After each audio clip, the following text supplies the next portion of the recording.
Someone please put something in the chat if you cannot see my screen, but I'm pretty sure that you can. Glad to see you all here.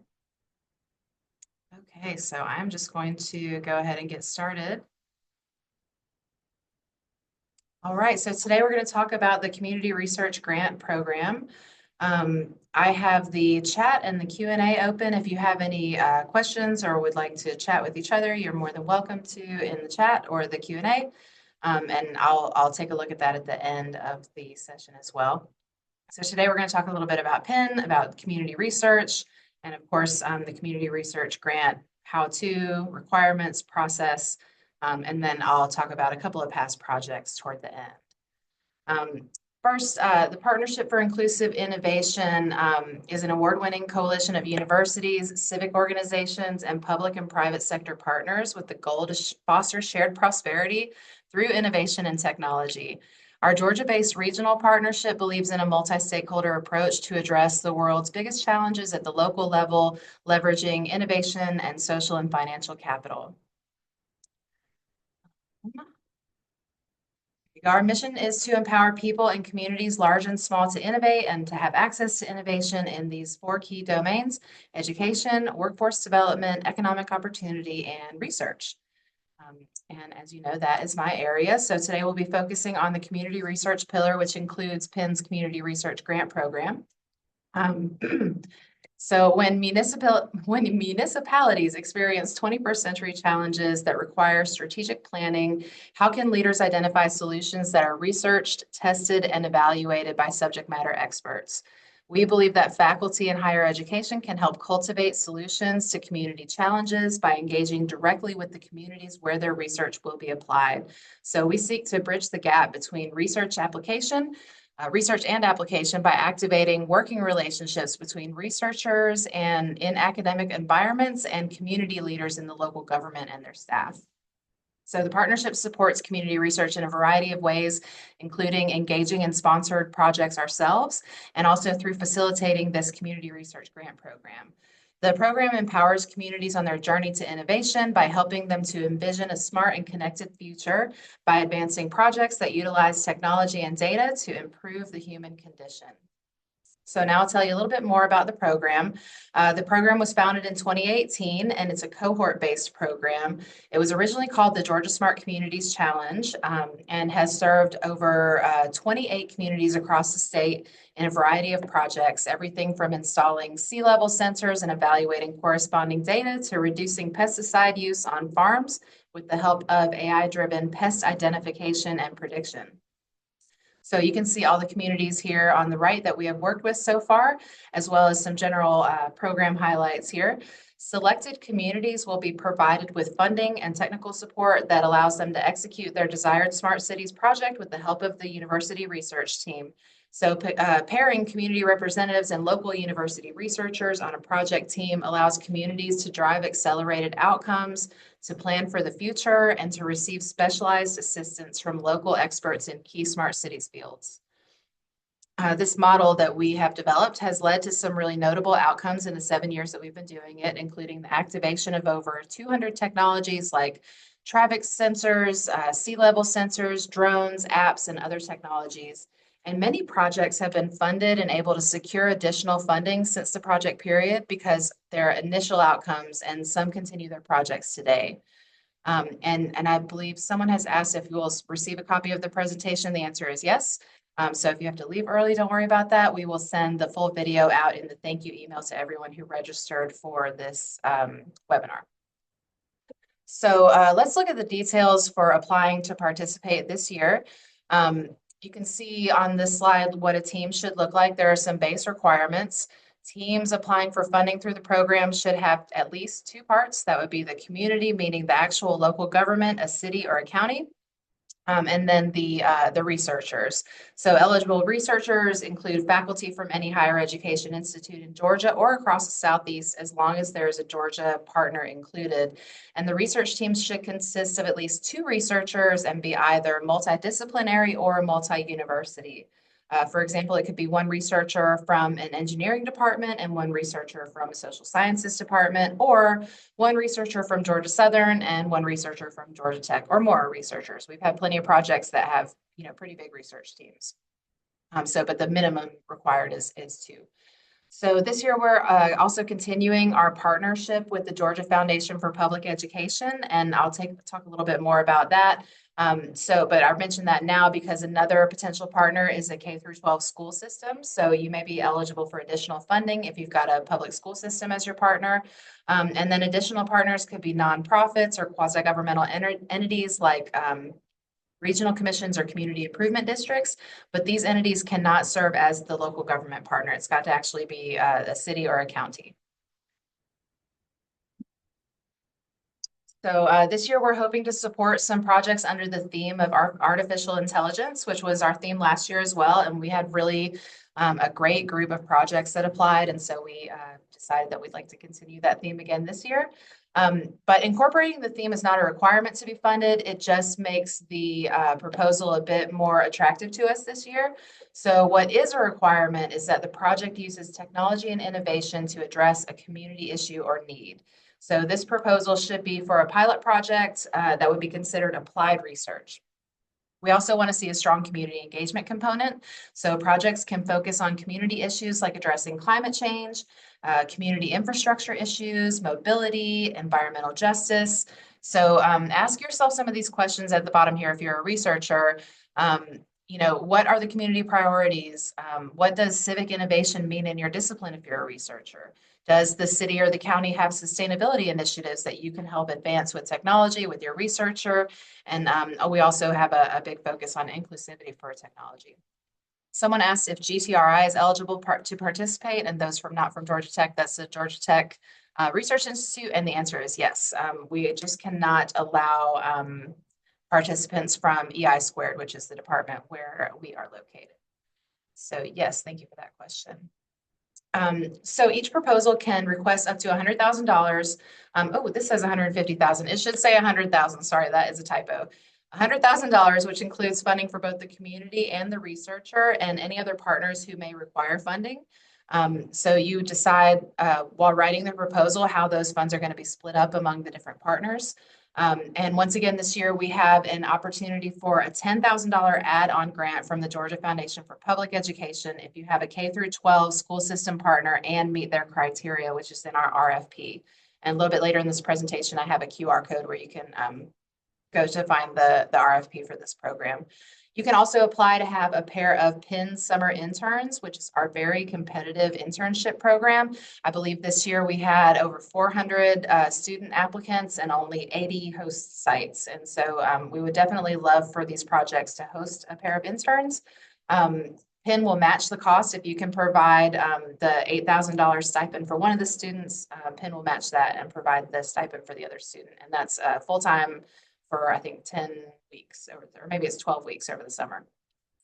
I also want to let you know that this program does not provide tuition waivers for graduate students. You can pay their salary with this funding, though. And we do not fund projects that are missing the research element or the community element. Those are the two most important elements. And most importantly, we will not be able to fund a project that doesn't have a concrete application in the community. So we're open to what that application might be, but there does need to be some level of application or pilot in the community as an outcome of the project, and the community needs to receive an actionable deliverable that they can do something with after the project is concluded. On this slide, you can review the 5 basic elements of a community research proposal. You can see it's in line with a standard grant application. Why do you want to pursue the SMART project? What will be accomplished during the project year? How are the research partners adding to the project? What's the budget? What's the personnel plan? Our request for proposals, like I said, what can be found on our website and also at this QR code here. It's the best reference for ensuring that you include all the information in one of these sections. And we also this year have a proposal template that should make it very easy for you to fill in each section. The application is submitted via an application portal on that same webpage on our website. The Apply Now button is at the bottom of the page, and the proposal and appendixes are to be uploaded as one PDF. And actually here on this next page are the appendices. So these first three are required. The letter of support from the community leader, that's from the local government. It doesn't necessarily need to be, something voted on by the mayor and council unless that's your process at the local government. And there's a question, the topic areas are listed on the previous page. This page. So these are the proposal requirements. The topic areas, I think I might have another slide in another couple slides that will go over some topic areas, but it's basically addressing a community problem with innovation and technology. That should be the topic in an applied research kind of pilot project way. So you'll have to provide this detailed budget, cost share and cost match documentation. There is a minimum 20% cost share required, but this can be entirely an in-kind match. And so a lot of some of the local government partners on some teams will quantify the time that they spend on the project and submit that in the budget as a cost match documentation. And then that Appendix C needs to be a letter from whoever is providing that cost match documentation, acknowledging it. Some university researchers are able to get the match from their schools. Some teams have cities that are going to be spending money on some kind of technology, and maybe the city will pay for part of it and the grant will pay for the other part. So that could be the match. And then if for Appendix E and D, if you have optional additional letters of support, you can submit those. And then Appendix E is a very detailed kind of application for that extra GFPE funding. And in the, I believe in the proposal template and the RFP, it goes through just a couple of questions that GFPE would want you to answer. And so they will review the application separately and make sure that the plan for the school system partner aligns with their objectives. So here's some program requirements. If you are awarded the grant, this is what the project team will be expected to do. We have monthly virtual check-in meetings the last Friday of the month. We hope that at least one person from the research team and one person from the local government team would come to the virtual meetings. There's a midpoint presentation that will be a virtual webinar, and this needs to be completed in order to release the second half of funding about halfway through the project. There are a couple of in-person required events. The kickoff event is already planned for Thursday, September 11th, and it'll be in the Atlanta area this year. The final presentation and celebration event will be the following September. So we grouped the final event and the kickoff event together. So it'll be a kickoff for the next cohort. And you would give your final presentations there. And then one requirement we have that may be a little unique for some grant programs is the site visit or community event. So at some point during the project, we require the project team to host a community event that moves the project forward in some way. So you could be gathering input from the community. It could be a workshop that has to do with some topic of your project for high school students. It could be, standing up in front of the city council at one of their meetings, explaining the project and what's happening, coupled with like a survey or some kind of demonstration event. We can talk details about this, but we want there to be some kind of site visit where we can kind of see the project in action and see that the community is being, interacted with about the project. And then this is a new requirement, this fourth bullet here.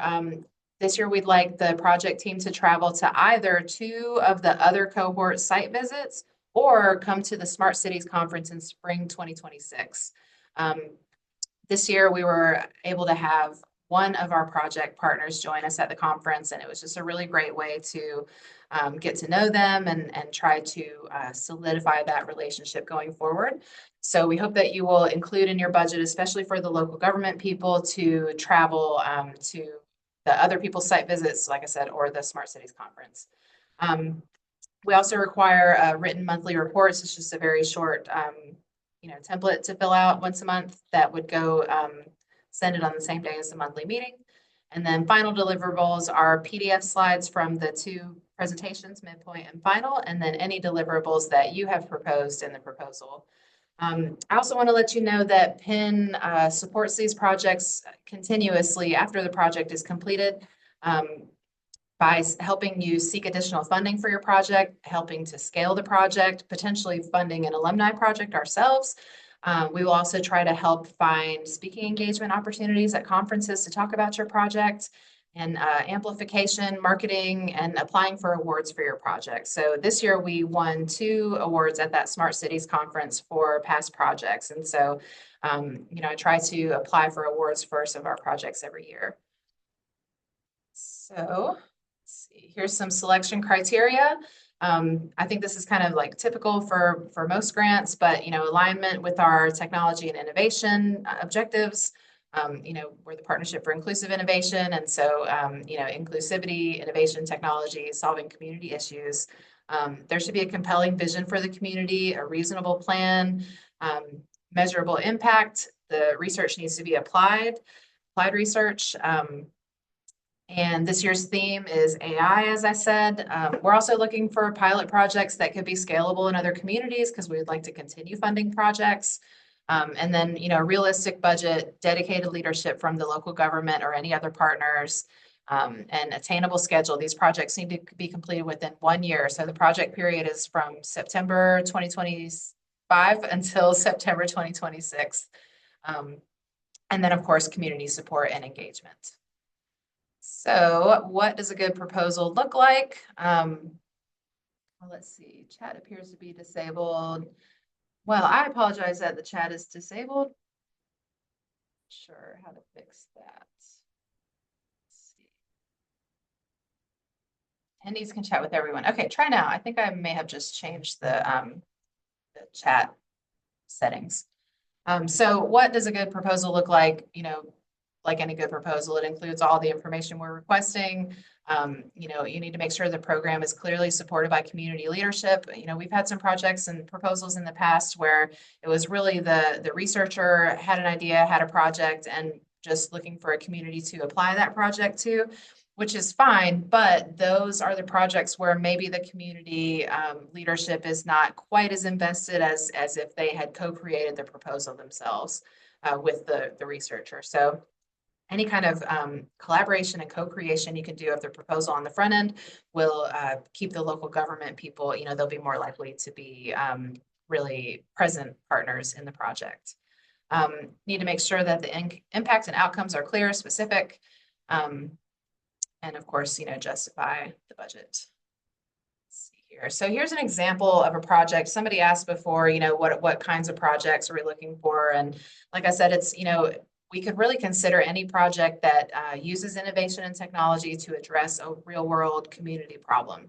And one of the reasons that we require local government to be one of the partners is because they know their community, they know what their problems are, what they're struggling with, and a lot of these projects, it could be like a transportation project with sensors in the community or something like that. And the local government owns the right of way. So they can really give you the permission and the ability to actually test your research in the community, which is what happened with this project. So this is a digital twin project. We did one in Columbus and one in Warner Robins. They both won awards. The Warner Robins project won an award at the Taipei Smart City Summit and Expo last year. And so, we try to position these projects for international acclaim by demonstrating digital twinning as a powerful tool for community resilience. So I have a very short video about this project that I'd like to show y'all. Columbus, Georgia has the longest man-made urban whitewater course in the U.S. It's a huge draw for visitors and has transformed downtown, but it can also be a serious hazard. Scheduled and unscheduled dam releases cause frequent flooding, limited time for evacuation, and there have been numerous drowning incidents. Through the Partnership for Inclusive Innovation's Community Research Grant, a digital twin was created for the city of Columbus and for its river.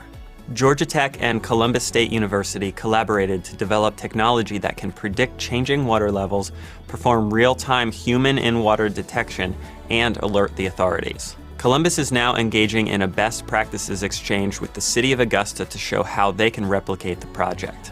By leveraging partnerships and innovative solutions, Columbus improved safety for its citizens and its many visitors to the river.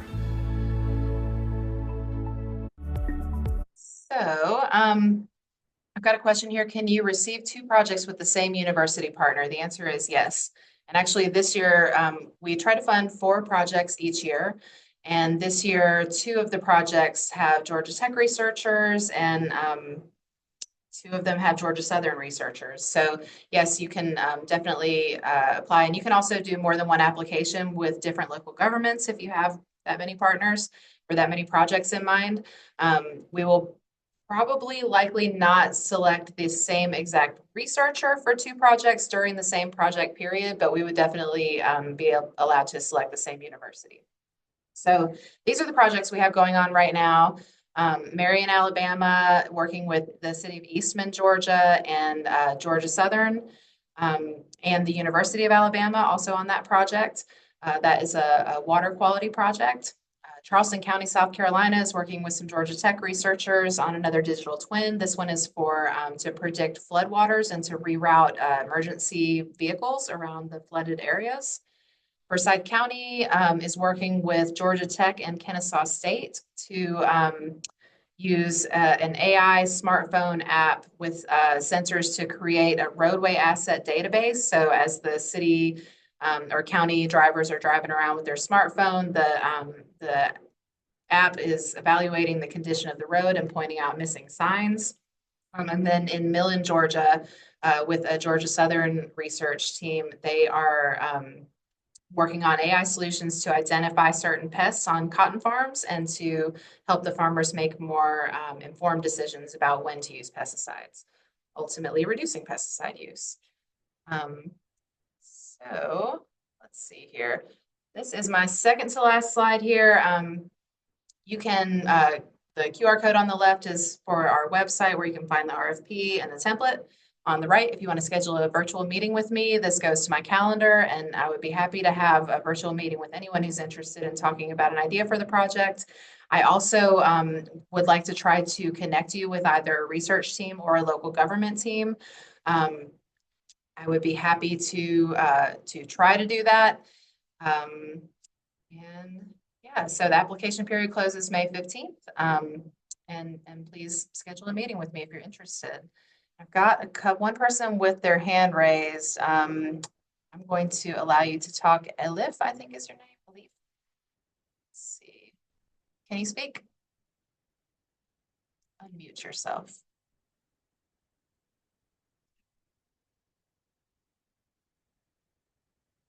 If you are speaking, I cannot hear you, but maybe you can type your question into the Q&A. That would be great.